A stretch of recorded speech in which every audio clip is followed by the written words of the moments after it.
이것이 복음이다. 보라, 함께 지어져가는 교회다. 에베소서 2장 22절 말씀입니다. 너희도 성령 안에서 하나님이 거하실 처소가 되기 위하여 그리스도 예수 안에서 함께 지어져 가느니라. 아멘. 이사야 53장 5절 말씀, 주님의 찔리심 우리의 허물 때문이요 주님의 상하심 우리의 죄악 때문이라. 주님이 징계를 받음으로 우리가 평안을 누리게 되었고 주님의 채찍에 맞음으로 우리가 나음 얻은 줄로 믿습니다. 고린도서 6장 2절 말씀, 보라 지금 은혜 받을 만한 때요 보라 지금은 구원의 날이로다. 예수님 성령으로 잉태하셨고 또 6월절 어린 양 예수님이 우리에게 오셔서 우리를 구원하셨습니다.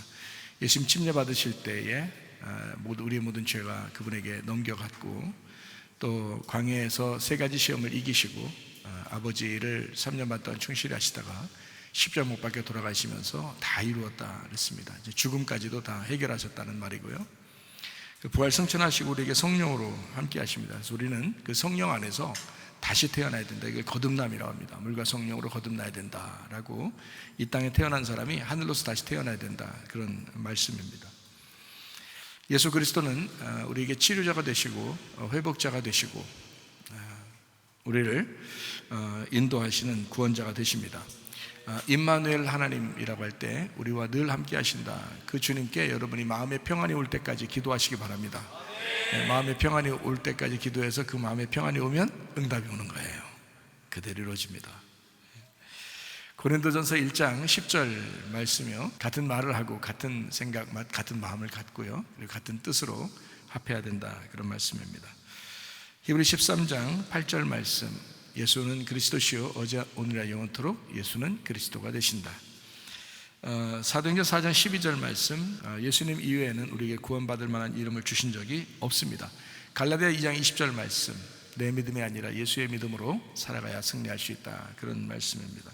요한일서 4장 8절 말씀, 하나님은 사랑이라고 그랬고요. 요한일서 4장 16절 말씀, 사랑 안에 거하는 자만 하나님 안에 거할 수가 있다라고 되어 있습니다. 시편 119편 71절 말씀이, 고난받는 것이 우리에게 유익이다. 왜냐하면 하나님 말씀을 배우게 되었기 때문이다 라는 말씀이고요. 그래서 사람마다 질병 때문에, 돈 때문에, 또는 뭐 가정의 문제로, 또 직장의 문제로, 사람과의 관계의 문제로 고난당할 때가 많이 있습니다. 이럴 때 여러분, 이것이 하나님 말씀을 깨닫게 되는 좋은 기회다라고 하는 것도 한번 생각해 보시기를 바랍니다. 베드로전서 1장 9절 말씀, 믿음의 결론이 바로 영혼의 구원을 받는 것입니다. 누가복음 12장 20절 말씀을 한번 볼까요? 하나님은 이르시되 어리석은 자여 오늘 밤에 내 영혼을 도로 찾으리니 그러면 내 준비한 것이 누구의 것이 되겠느냐 그랬습니다. 사람은 언제 죽을지 몰라요. 사실 사람들이 교만할 이유가 하나도 없죠. 우리가 좀 겸손하게 사셔야 되겠다. 우리 모두 다 겸손한 사람들이 되시기를 바랍니다. 잠언 17장 3절 말씀이요, 주님은 사람의 마음을 연단하신다 그랬습니다. 잠언 18장 1절 말씀, 무리에게서 나누는 자는 교만한 사람이다, 자기 소욕을 따른다 했습니다. 그래서 우리가 함께 모인다고 하는 것은 그 자체가 겸손한 거예요. 모인다는 그 자체가요. 그래서 모여서 서로 이렇게 소 닭 보듯이 하지 말고 닭이 소 보듯이 하지 말고 서로 얘기도 좀 많이 하시고, 밥 먹으면서도 얘기도 많이 하시고, 예배 드릴 때는 이제 뭐 설교 들을 때는 조용히 해야 되겠죠. 찬양할 때는 또 크게 찬양하시고요.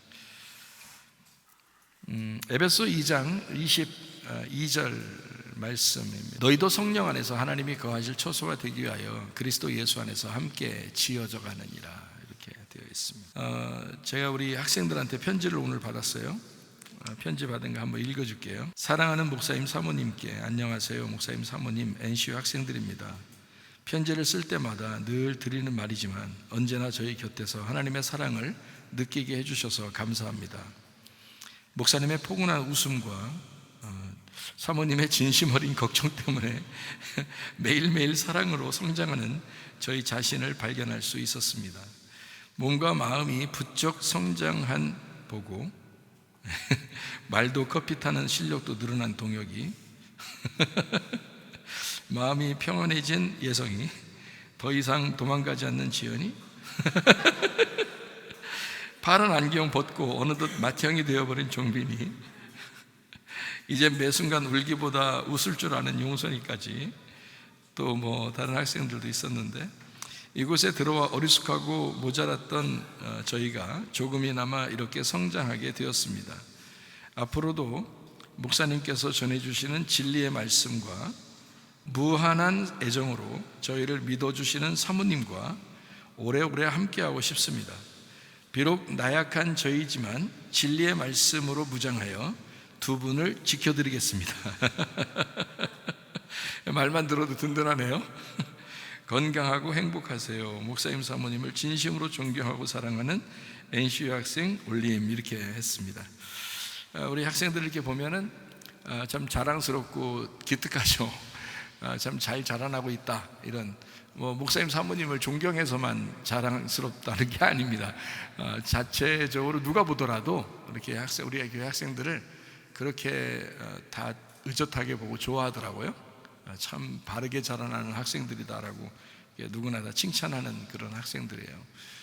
좀 합력해서 선을 이룬다는 말이 있잖아요. 로마서 8장 28절에 보면 우리가 알거니와 하나님을 사랑하는 자 곧 그의 뜻대로 부르심을 입은 자들에게는 모든 것이 합력하여 선을 이루느니라, 이렇게 돼 있어요.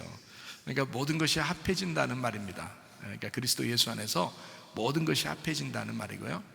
이게 이제 목사님 사모님만이 아니라 또 선생님들도 마찬가지죠. 또 밥을 해주는 뭐 집사님들도 마찬가지고요. 또 학생 자신들도 마찬가지예요. 다 같이 이렇게 협력을 하니까 서로 하나가 되고 하나님의 선을 이루는 것이다, 이렇게 보여집니다.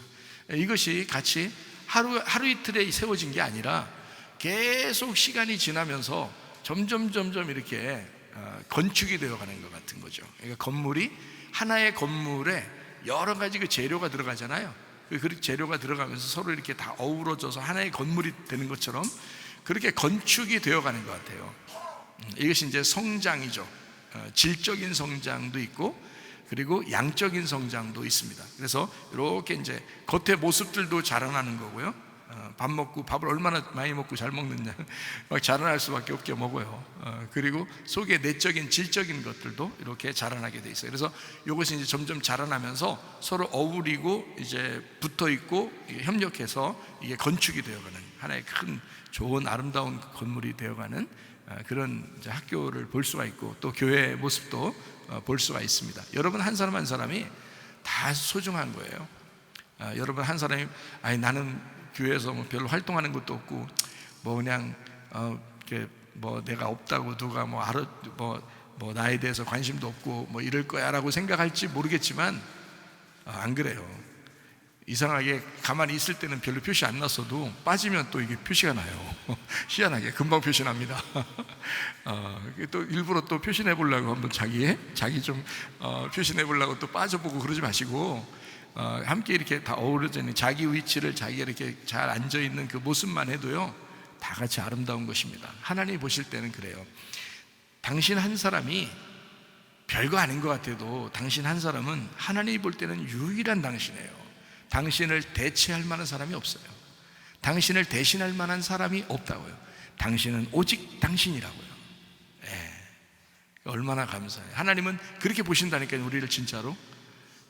저도 형편없는 사람이었는데 하나님이 또 저에게 그렇게 알려주시니까요.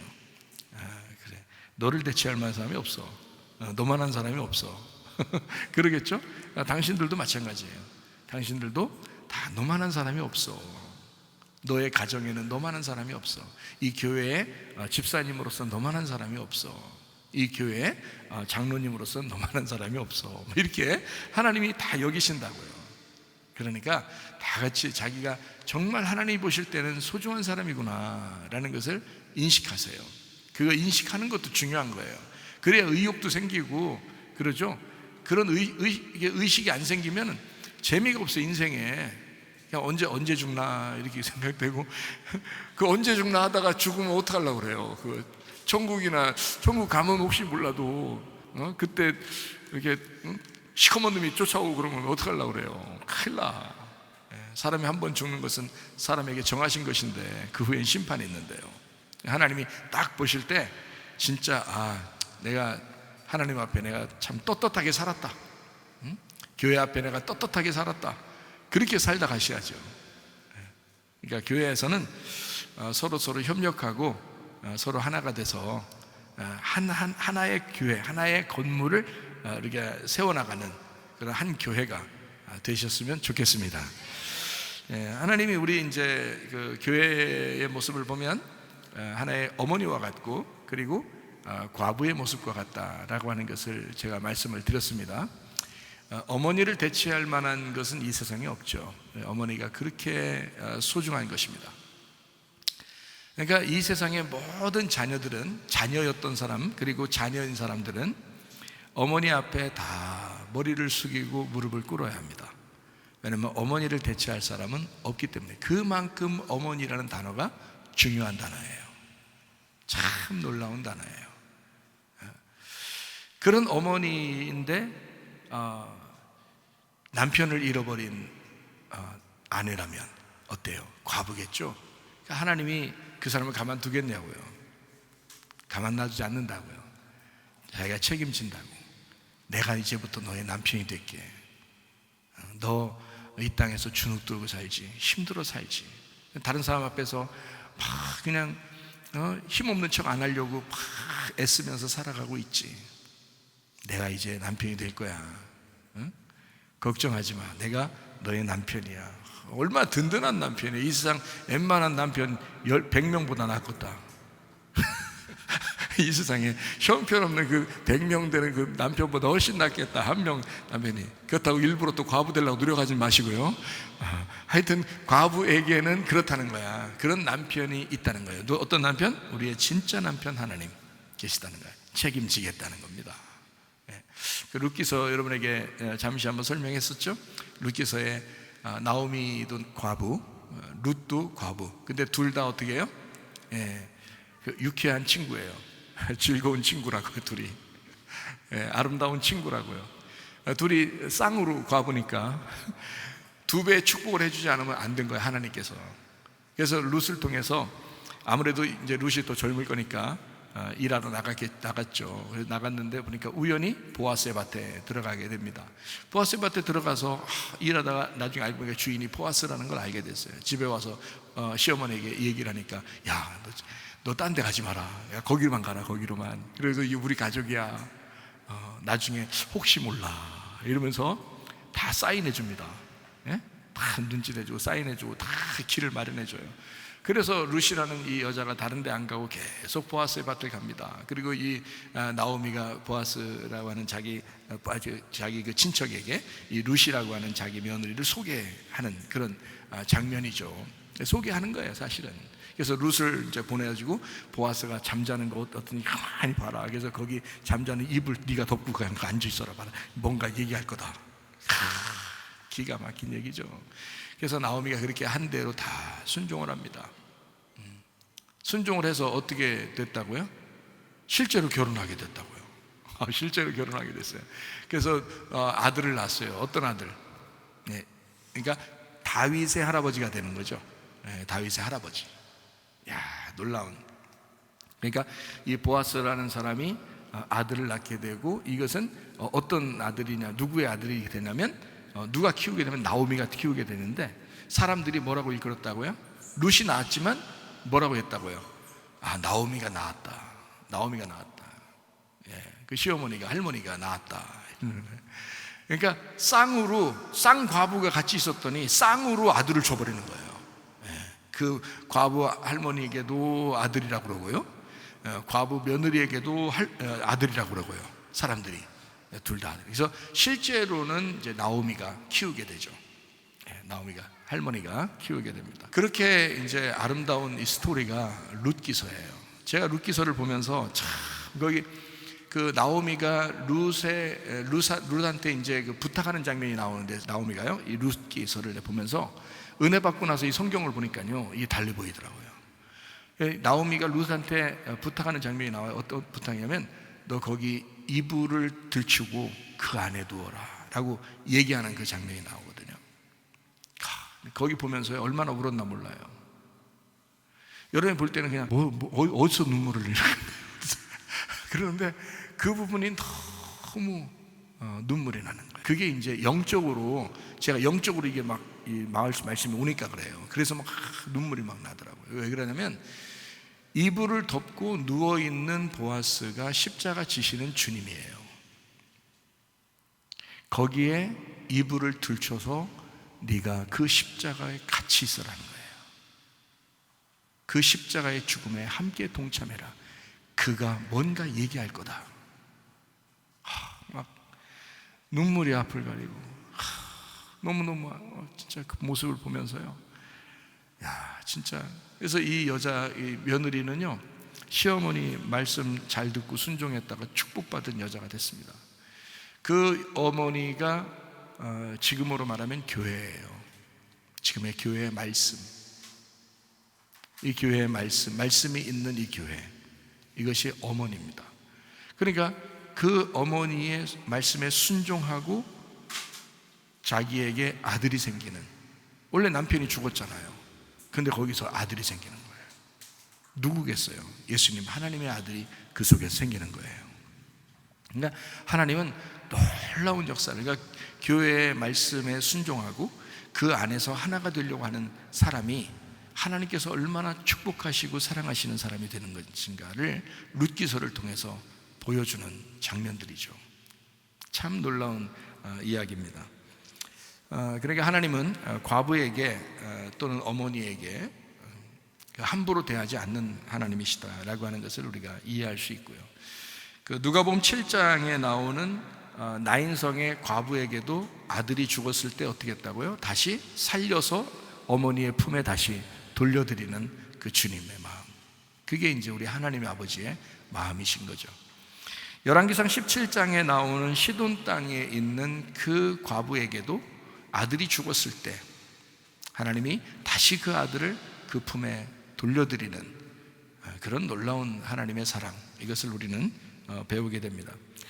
그러니까 이런 어떤 의미를 가지고 있다고요? 어떤 뜻을 가지고 있다고요? 한 번 남편이 죽은 자는 다시는 그 아들이 죽지 않도록 한다는 거예요. 다시 말하면 남편이 이 세상에서 죽은 자는, 이 세상의 남편이 죽은 자는 다시는 그 남편이, 두 번째 남편이 죽지 않도록 하신다. 그게 아들이었던 거예요. 아들, 그러면 여러분이 그냥 남편, 아버지, 그리고 그 아들 이렇게 생각하는데 그게 아니고, 성경에서 그 아들로 이렇게 표현을 일부러 나오는 것은요, 이름 없이 아들의 이름이 안 나오고 그냥 아들 이렇게 나오는 것은 예수님을 말하는 겁니다. 하나님의 아들 예수님을 말하는 거예요. 그러니까 자, 아들이 실제로 나인성 과부의 아들도 그리고 사르밧 과부의 아들도 실제로 죽었어요, 안 죽었어요? 실제로 죽었어요. 실제로 죽었는데 다시 살려놨어요. 잘 생각해봐요. 예수님이 어땠어요? 예수님이 이 땅에 죽으셨잖아요. 죽으셨다가 다시 살리잖아요. 그러니까 주님은 꼭 이런 사람, 그러니까 하나님의 마음은 거기에 있는 거예요. 그러니까 아들이 죽었어, 그럼 내 아들이 죽을 거야 라는 말이고요, 그리고 이 아들이 다시 살 거야 라는 것을 알려주기 위해서 그 과부의 그 아들을 통해서 교회 안에 있는 하나님의 백성들에게 설명해 주는 거예요. 이거를요, 이 말씀들을. 그래서 남편이 죽은 자는 반드시 아들을 부활시킬 거야 라는 말이거든요. 자, 남편이 죽은 자는 그 남편을 부활시킬 거야 라는 말도 됩니다. 그러니까 남편이 우리에게는 둘이에요. 어떤 남편이 있어요? 세상에 있는 남편, 그리고 영적인 하나님이라는 남편이라고요. 그래서 이 남편이 두 개 있는데, 하나는 잃어버렸어요. 죽었어요, 이 세상에서. 그걸 뭐라고 그러냐면 거듭났다 그러는 거예요. 다시 태어났다. 너 구원받았다. 그래서 교회 나오는 거잖아요, 그죠? 이렇게 구원받아서 첫째 부활에 동참하고 이렇게 거듭나가지고 교회 나온 사람들을 얘기하는 거거든요. 자, 그렇게 하나님의 백성이 된 사람들에게는 하나님의 아들이 죽었다가 다시 부활하는 거예요. 그러니까 하나님의 아들이 죽었다가 부활한다는 사실을 우리에게 계속 복음으로 설명해 주잖아요, 그죠? 그래서 이 세상을 등지고 떠나온 사람들이 성도들이에요. 구원받은 거듭난 사람들이라고요. 이 사람들은 다시는 아들이 안 죽도록 한다는 거 아니에요. 이해가 되겠어요? 자, 너희들을 위해서 예수가 죽었잖아. 그리고 다시 살아났잖아. 영원히 죽지 않는다니까. 그래서 나인성 과부의 아들도, 사르밧 과부의 아들도 죽은 자를 살리는 거예요. 그 다음에 죽었더라는 말이 없죠, 성경에. 왜냐하면 안 쓰는 거예요. 왜냐하면 영원히 우리 하나님의 아들 예수님은 안 죽으니까. 그래서 그 품에 다시 그 아들을 안겨주신다. 다시 말하면 부활해서 안겨주신다는 말이에요. 더 이상 죽지 않는다. 이게 여러분, 세상의 남편이 진짜 남편이 아니고 원래는 하나님이라는 우리 남편이 진짜 남편이십니다. 그렇게 여기시면 그러면 하나님의 아들 예수님이 여러분 속에서 영원히 죽지 않으시다고요. 계속 부활하신단 말이에요. 이해가 되시겠죠? 그렇다고 집에 있는 남편한테 또 집에 가서 예배 끝나고 가가지고 또 당신 내 남편 아닌 것 같아 이렇게 하지 마시고, 그게 아니죠. 진짜 하나님이 내 속에 있는 사람이라면 집에 가서 남편에게 뭐라고 하겠어요? 내가 가만히 진짜 하나님 만나보니까 말이야, 말씀 듣고 보니까, 우리 목사님 말씀을 듣고 보니까 당신 속에 하나님이 계시대. 이래야 딱 맞는 거죠. 그래야 당신 속에 하나님이 계시대. 난 당신을 볼 때 하나님 보는 것 같아. 이렇게 나와야죠. 집에 남편이 있으신 분들은. 뭔 말인가 이해가 되셔요? 그게 진짜 믿는 사람이에요. 예수님 진짜 믿는 사람은 속에 하나님 계시잖아. 그러면 뭐 눈에는 뭐만 보인다 이러잖아. 예수 믿는 사람은 거듭났잖아요. 그러니까 우리 속에 뭐가 있어? 하나님이 계시잖아요. 그러니까 뭐 눈에는 뭐만 보여야 돼? 하나님만 보여줘야지. 그래서 집에 남편에게 그러시라고. 당신을 보니까 하나님 보는 것 같아. 아이, 뭘 누가 목사님이 그러던데. 이러면 이제 목사님 인기가 짱 된다 또. 그러면서 이제 어디 교회지? 성문교회. 그래 거기 나가자. 우리 이런다니까. 그렇게 소개 좀 하셔봐. 이런 말 자주 하잖아요.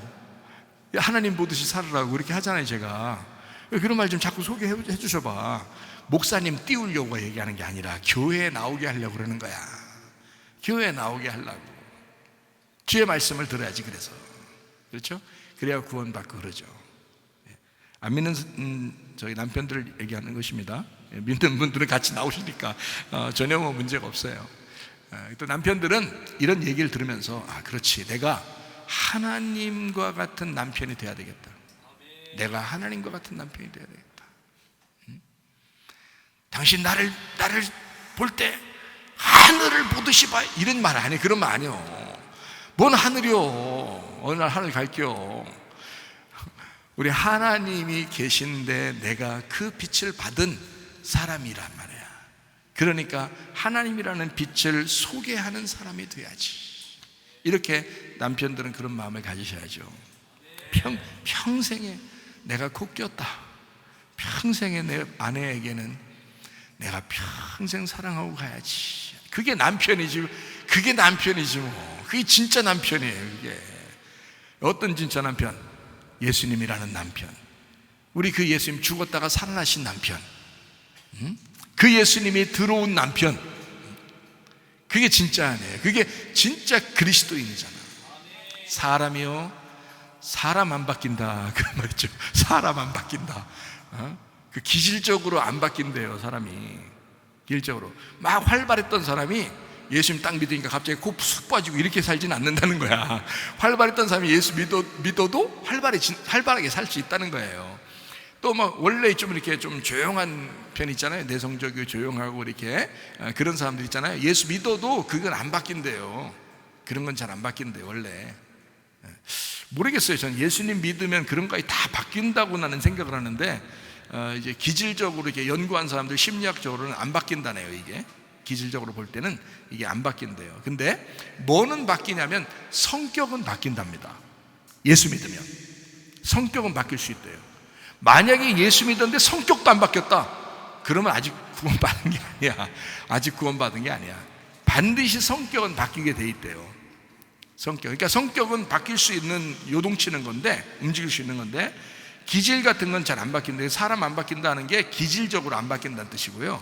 그게. 근데 성격은 바뀐답니다. 네. 만약에 이렇게 막 불같은 성격으로 화를 내던 사람이 온유해지고, 사람을 용서하게 되고, 사랑하게 되고, 다른 사람 이타적으로 되고, 이렇게 바뀐다는 거예요. 이게 성격적으로는 이렇게 바뀐대요. 그게 충분히 가능하답니다. 예수 믿었다, 그런 열매가 그렇게 나타나야 되겠죠.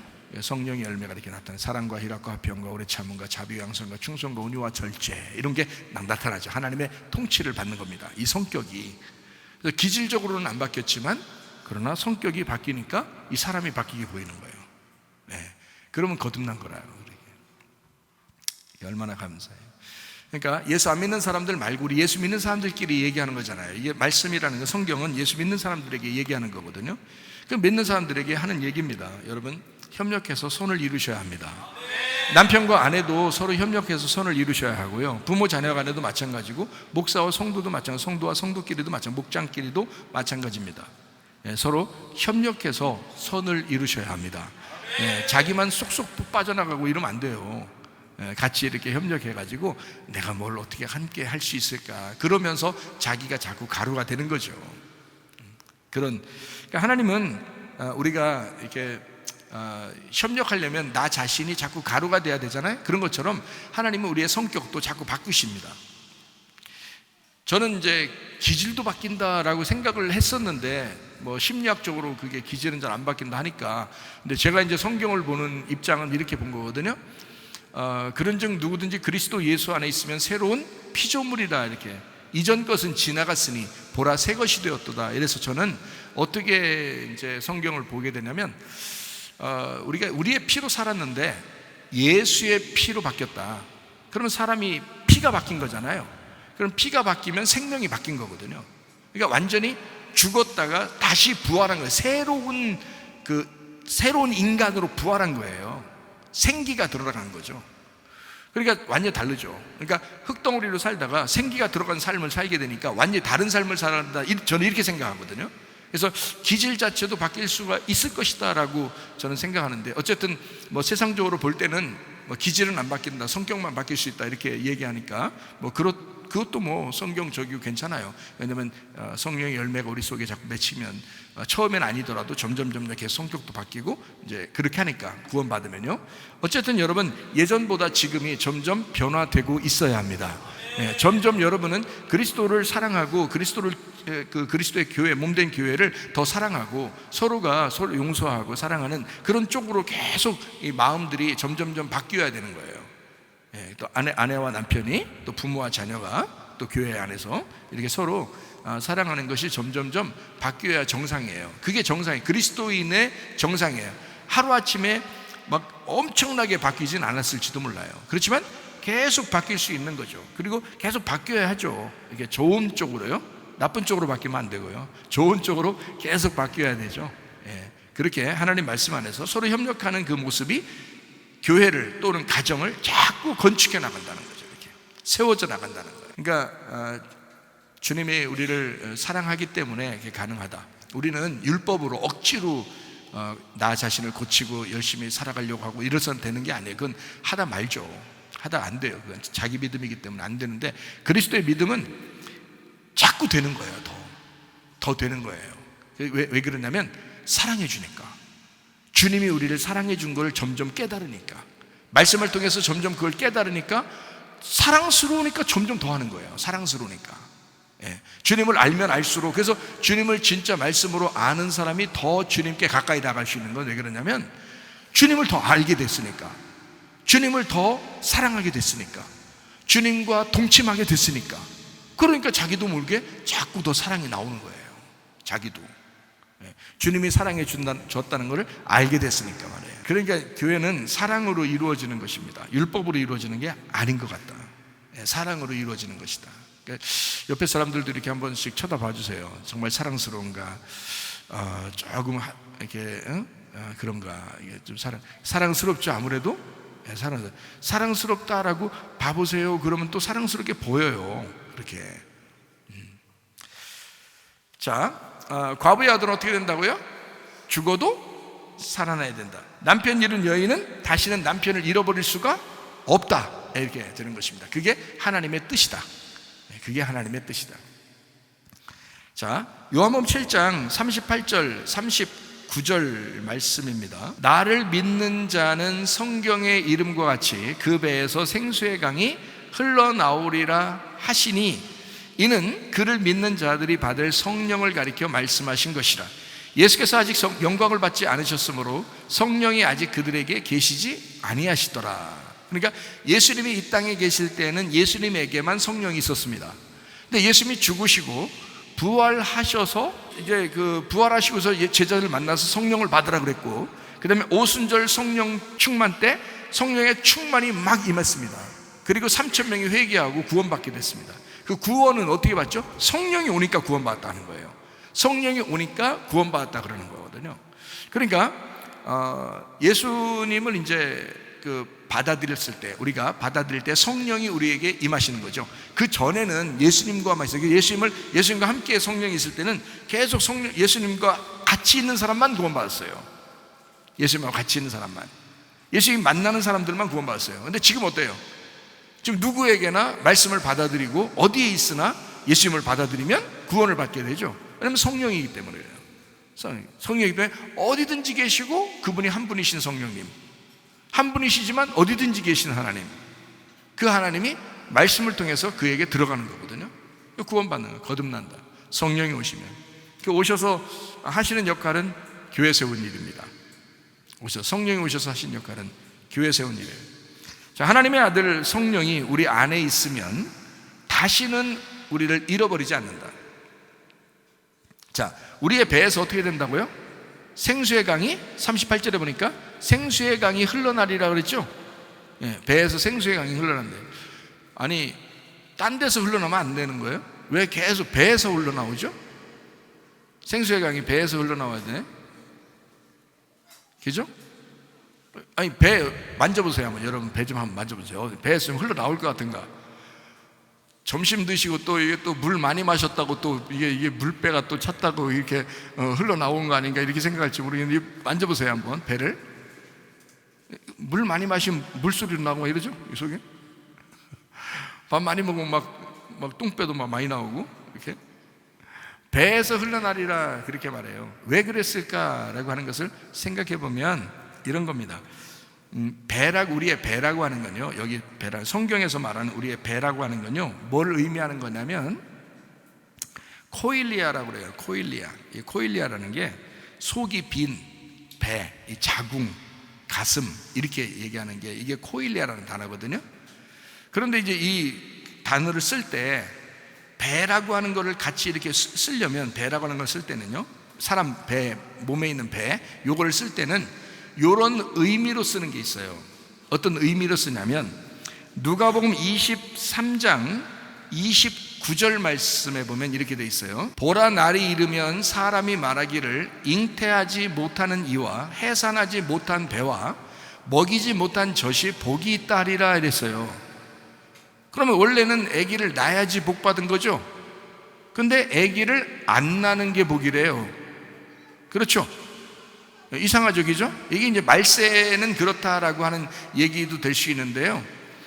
제가 이제 요거를 또 한번 성경을 보면 이렇게 여러분 좀 더 이해할 수 있어서, 로마서 16장 18절 말씀에 보면 이렇게 돼 있어요. 로마서 16장 18절에 이 같은 자들은 우리 주 그리스도를 섬기지 아니하고 다만 자기들의 배만 섬기나니 교활한 말과 아첨하는 말로 순진한 자들의 마음을 미혹하느니라 그랬어요. 좀 이상한 말이 써있죠, 그죠? 네.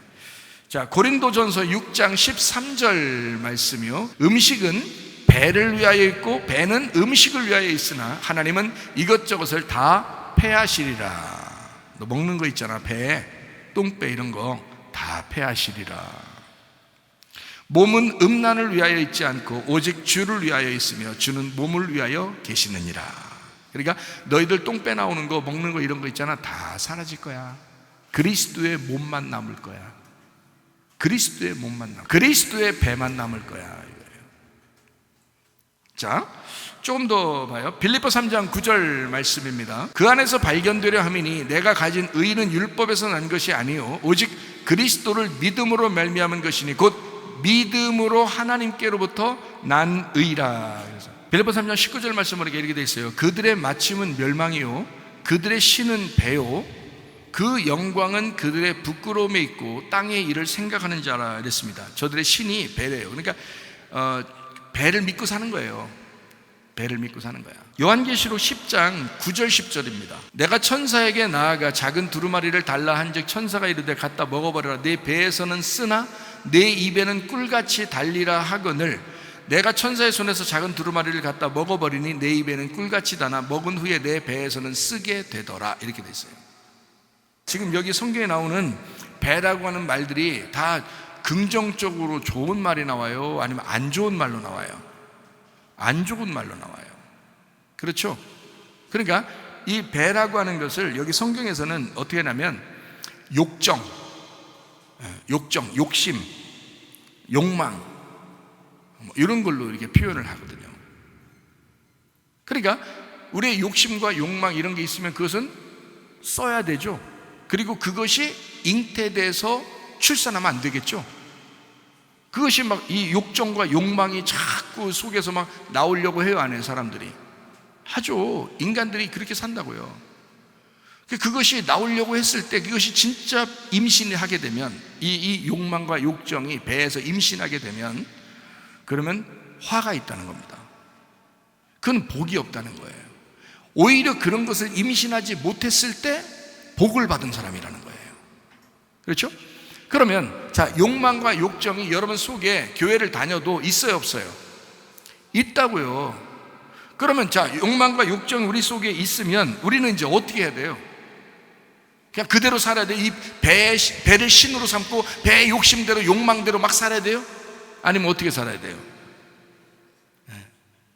이 속에서 배에서 나의 욕망과 나의 열정이 막 나의 욕심이 막 나와야 돼요? 아니면은 이 배에서 생수의 강이 흘러나와야 돼요? 생수의 강이 흘러나와요. 그래서 요한복음 7장 38절 39절에 네 배에서 생수의 강이 흘러나와요. 언제? 예수 그리스도가 죽으시고 부활하여 성령이 너에게 임하시면 이제 너희는 더 이상 욕망으로 살지 않게 될 것이다. 너희의 욕정으로 살게 될지 알 것이다. 왜냐하면 너희가 먹는 것과 입는 것과 이 욕정이 너희 욕망이 계속해서 끊이지 않고 배에서 살아있어서 배는 그렇지만 하나님의 성령이 임하시면 그 배에서 생수의 강이 흘러나올 것이다. 반대로 나올 것이다. 너하고 반대로 나올 것이다. 하나님의 성령이 여러분 속에 들어가게 되면 사람을 바꾸게 될 거다라는 말이에요. 사람을 바꾸게 될 거다. 주님의 성령 우리 안에서 우리에게 열망을 주시고 열정을 불러일으켜서 우리 속에서부터 성령의 열매가 흐르도록 그 원동력이 되게 만드신다. 원래는 내가 이 배에서 이 배를 신으로 삼고 무엇을 먹을까, 무엇을 입을까, 내가 무엇을 쓸까, 내가 이 세상에 어떻게 살아갈 수 있을까라고 내 배를 움켜잡고 욕망으로 살아가던 사람들이 예수 그리스도의 성령이 우리 속에 배에 들어오는 순간 삶의 여정이 달라져요. 욕망이 변하고 욕정이 변하고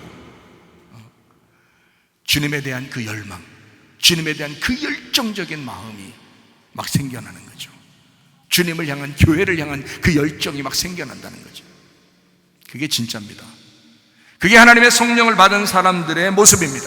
왜냐하면 성령은 그 속에 들어와 원동력이 되시기 때문에 그래요. 계속 이게 흐르도록 만들면 이게 원동력이 돼야 되거든요. 가만히 힘없이 가만히 있으면 흐르지 않죠. 속에 성령이 계시다고만 하지 흐른다고 하지 않죠. 성령이 흐른다는 것은 뭔가 계속 뽐뿌질 할 수 있다는 얘기예요.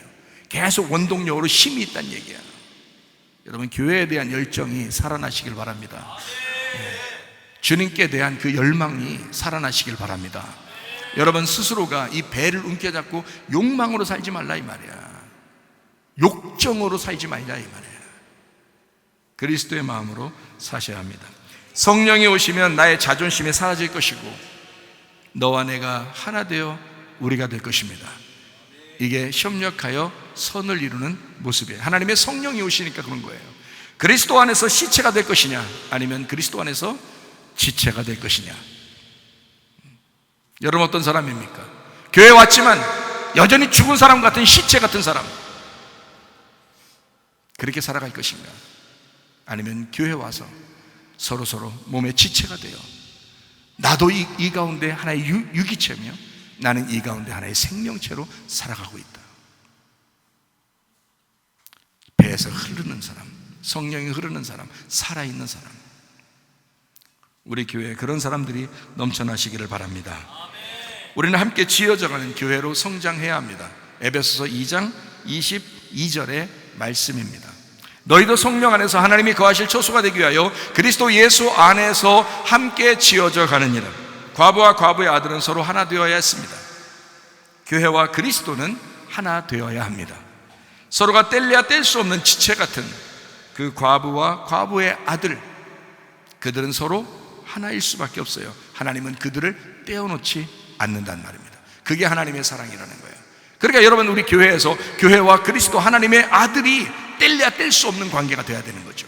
과부와 과부의 아들이 뗄래야 뗄 수 없는 관계인 것처럼 교회와 그리스도는 뗄래야 뗄 수 없는 관계가 돼야 된단 말이죠.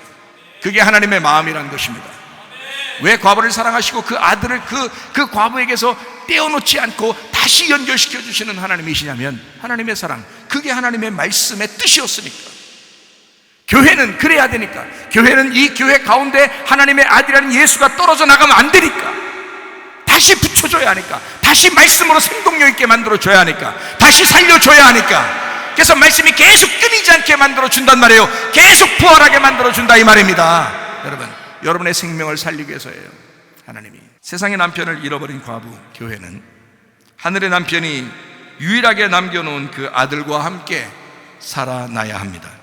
요한복음 11장 25절 26절의 말씀입니다. 예수께서 이르시되 나는 부활이요 생명이니 나를 믿는 자는 죽어도 살겠고 무릇 살아서 나를 믿는 자는 영원히 죽지 아니하리라. 이것을 네가 믿느냐? 그 아들이 주님이십니다. 주님이 그 아들을 믿는 자, 그 주님을 믿는 자는 죽어도 살겠고 살아서 주님을 믿는 자는 영원히 죽지 않을 것이다. 시편 68편 5절의 말씀입니다. 그의 거룩한 처소에 계신 하나님은 고아의 아버지시며 과부의 재판장이시다. 시편 146편 9절 말씀이요. 여호와께서 나그네를 보호하시며 고아와 과부를 붙드시고 악인들의 길은 굽게 하시는도다. 나그네 보호하고요, 고아와 과부를 돌보신대요. 신명기 27장 19절 말씀을 볼까요? 객이나 고아나 과부의 송사를 억울하게 하는 자는 저주를 받을 것이라 할 것이요 모든 백성은 아멘 할지니라. 자, 신명기 24장 19절 말씀이요. 네가 밭에서 곡식을 벨 때에 그 한 무틀 밭에 잊어버렸거든 다시 가서 가져오지 말고 나그네와 고아와 과부를 위하여 남겨두라. 그리하면 네 하나님 여호와께서 네 손으로 하는 모든 일에 복을 내리시리라. 그렇게 버려두라는 거잖아요. 그게 어디 나오냐면 룻기서 2장 16절에 나와 있는 말씀이에요. 룻기서에 그를 위하여 곡식 다발에서 조금씩 뽑아버려서 그에게 줍게 하고 꾸짖지 말라. 이게 보아스가 한 얘기예요. 그 밭에, 보아스의 밭에 너 남겨두라는 거예요. 자꾸. 왜? 나그네잖아. 그리고 과부잖아. 무슨 말인지 알겠어요? 그러니까 그들을 위해서 이렇게 버려두라는 거예요. 그게 무슨 말이냐면 하나님의 그 교회 안에는 양식이 뿌려지는 것을 말하는 것입니다. 그 복음이 전파되는, 뿌려지는 것을 말해요. 그것, 이방인은 그거 주워서 먹는 거거든요. 이방인은 그거 주워 먹다가 구원받는 거예요. 그래서 주님의 신부가 되는 거예요. 그래서 그게 룻기서예요. 아름답죠. 우리가 그런 사람들이거든요. 이게 얼마나 아름답습니까? 그래서 여기에 그게 이제 보아스가 알고 있던 율법이거든요. 그게 신명기 24장 19절에 나와 있는 말씀이에요. 신명기 24장 20절 말씀해 보니까 네가 네 감람나무를 떤 후에 그 가지를 다시 살피지 말고 그 남은 것은 객과 고아와 과부를 위하여 남겨두며. 좀 놀랍죠?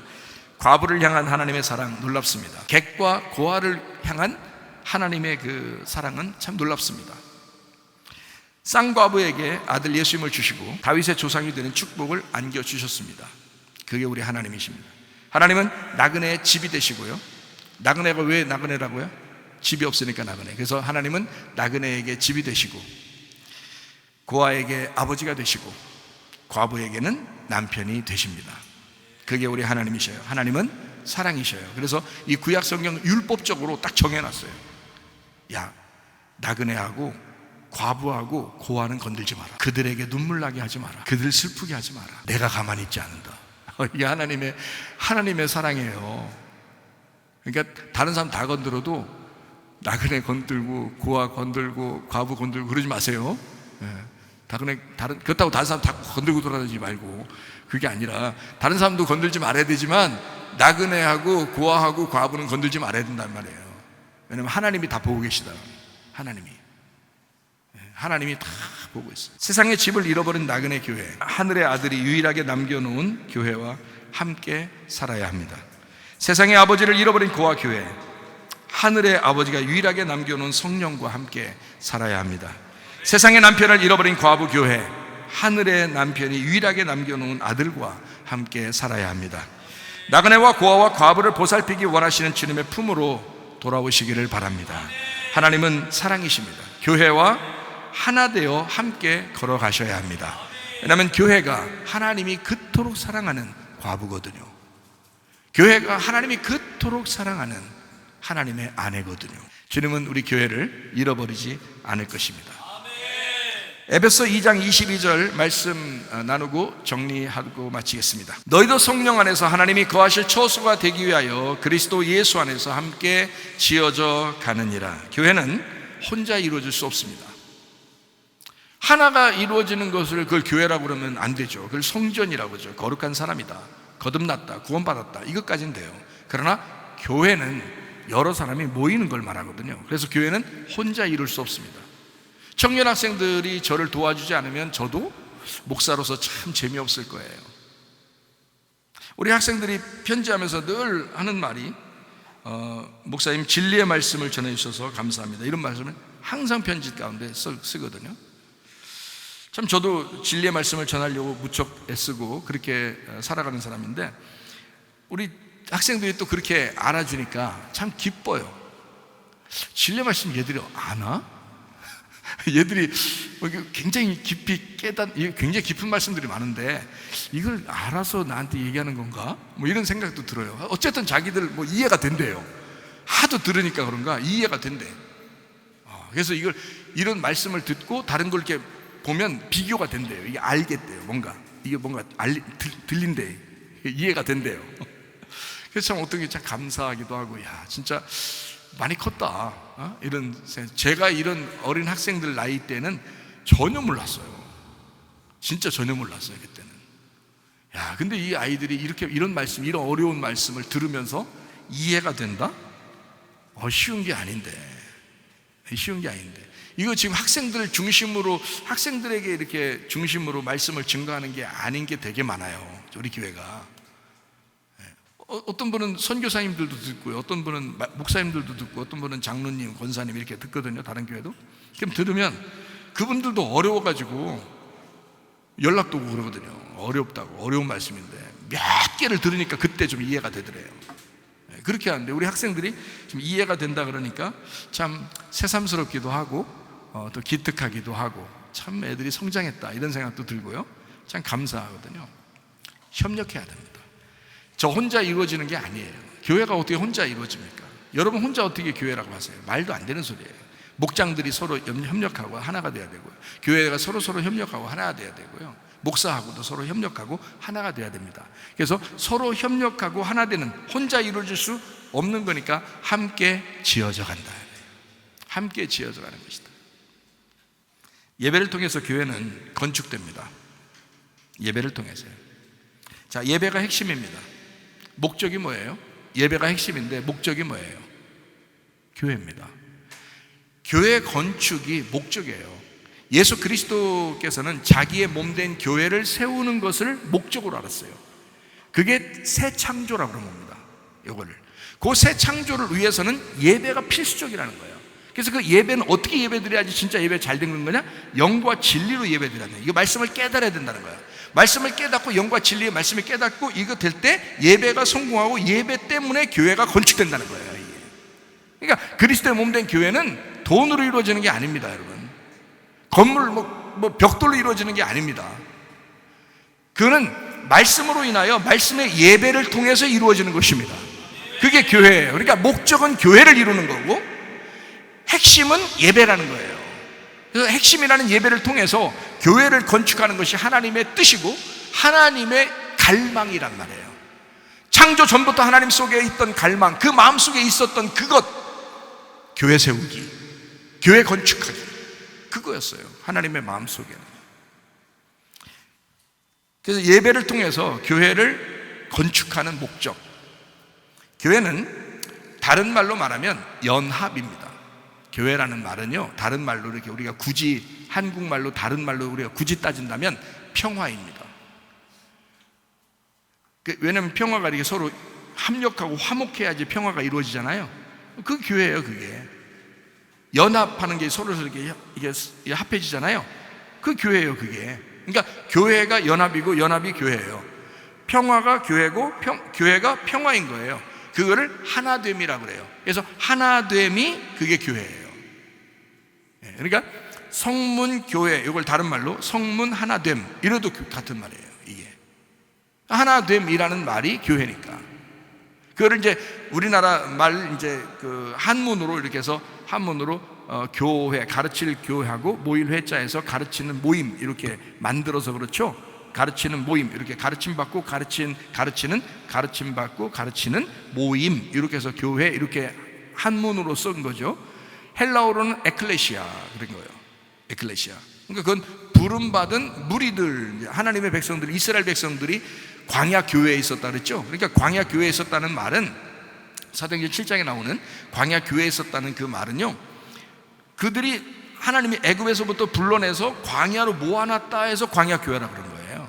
모아놨다 그래서 여러분, 이게 성문교회 이렇게 모여놨다 해서 이걸 성문교회라고 그러는 겁니다. 여기를. 그래서 각 지역마다 교회가 있는 거예요. 그래서 거기에 모아놓은 거예요. 이렇게 모아놓은 거. 여러분이 여기 교회 나온 것은 우연이 아닙니다. 그러니까 여기 와서, 여기까지 와서 하나님이 우연치 않게 여러분을 여기까지 모아놨는데 여기서 교만하고 쓰러지고, 여기서 거만하고, 여기서 쓰러지고, 시험 들고 쓰러지고, 이러면 안 되는 거예요. 여기까지 하나님이 우연치 않게 이 보아스의 오게 했는데, 그래서 거기서 모이면 여기서 너희는 떠나지 않는 것이 옳으니라. 나오미가 룻한테 그러잖아요. 여기서 그냥 계속 이삭 죽고 있어봐라. 그러면 주님 만난다. 하나님의 아들이 잉태한다. 이런 말이에요. 그게. 그러니까 예배를 통해서 교회가 연합하고 하나 돼서 교회가 건축되어집니다. 교회를 형상하기 위해서는 예배를 동원하는 것입니다. 하나님도 교회를 세우려니까 어떻게 해요? 재료가 준비돼야 되죠. 그런 것처럼 예배를 동원하는 거예요. 이렇게 예배를. 그래서 각 지역마다 예배를 통해서 교회를 세워나가는 겁니다. 그러니까 어떤 교회는 예배가 형편없이 돼서 막 교회가 막 흐물흐물해지는 건축물이 될 수도 있겠죠. 재료가 안 좋아서. 어떤 데는 재료가 좋아가지고 막 빛이 나는 그런 건축물이 세워질 수도 있겠죠. 그 빛이 나는 예배를 드려야 된다는 거야. 그 빛이 나는 예배는 어떤 예배? 하나님이 찾아오시는 예배. 어떤 예배예요? 영과 진리의 예배. 하나님의 말씀을 깨닫는 예배. 아, 이런 말씀이었구나. 하나님이 원하시는 그 속에 있던 갈망이 그거였구나. 하나님의 목적이 있었구나. 분명하게 이런 예배, 그 예배를 하나님은 동원하시고 교회를 형성하시는 겁니다. 예배는 기도와 찬양이 있고요, 말씀도 있고, 전도, 선교, 구제가 있고, 헌신, 봉사가 있고요, 그리고 교제도 있습니다. 그래서 목장들끼리 모여서 교제하고 기도하고 그러는 거예요. 또 같이 점심때는 같이 식사도 하고 교제하는 거예요. 굉장한 예배입니다. 이거요, 무시할 수 없습니다. 굉장한 예배예요. 식사하는 것도 예배예요. 그러니까 사도행전 2장에 오순절 성령 충만 받고 나서 그 사람들이 다 어떻게 했어요? 모여서 함께 말씀 나누고 기도하고요, 서로 각자 또 따로따로 모여서 음식을 나누었다, 이렇게 돼 있죠. 사도행전 2장에 보니까 오순절 성령 충만 받은 사람들이 교회를 형성하고 바로 이루어진 하나님의 사건들입니다. 그러니까 여러분, 모두 모여서 하나의 하모니가 이루어지는 것, 하나의 오케스트라와 같이 이렇게 하나의 음악, 하나의 그 작품이 나올 수 있는 그 하모니를 이루는 것, 이것을 교회라고 그럽니다. 그러니까 이 교회가 여러분 서로 협력하고 연합하고 평화하고 하나 되어서 주님 오실 때까지 칭찬받다가 주님과 동행하다가 주님 만나시기를 바랍니다. 우리 하나님 아버지 사랑과 은혜를 감사를 드립니다. 아버지 뜻대로 살다가 주님 만나게 하옵소서. 아버지 속에 갈망했던 그 교회가 우리 교회가 되게 도와주옵소서. 예수님 존귀하신 이름 받들어 기도 올리옵나이다. 아멘. 주님 감사합니다. 우리 하나님